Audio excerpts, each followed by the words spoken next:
વડોદરા શહેર ભાજપ સંગઠન અને મહાનગરપાલિકાના પદાધિકારીઓ વચ્ચે વિવાદ ચરમસીમા પર। વડોદરા મહાનગરપાલિકાના તમામ હોદ્દેદારોને સીઆર પાટીલનું સુરતમાં તેડું।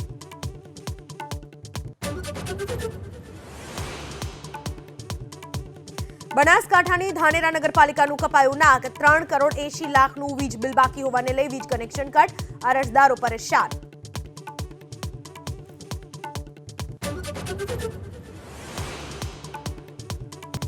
જમીનના બદલામાં નોકરી કૌભાંડમાં લાલુ પરિવારની વધી મુશ્કેલી। ઈડીના સમન્સને લઈ તેજસ્વી યાદવ પહોંચ્યા ઈડી ઓફિસ।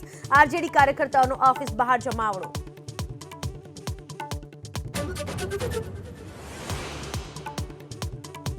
જમ્મુ કાશ્મીરમાં આતંકી ષડયંત્ર નિષ્ફળ। સાંબા અને કઠુઆ જિલ્લા બોર્ડર પરથી બેગમાં મળ્યું આઈઈડી।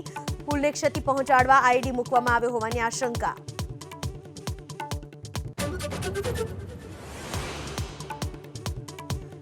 ગાંધીજીની 76મી પુણ્યતિથિ પર રાષ્ટ્રપતિ દ્રૌપદી મુર્મુ અને પીએમ મોદીએ રાજઘાટ પર આપી શ્રદ્ધાંજલિ।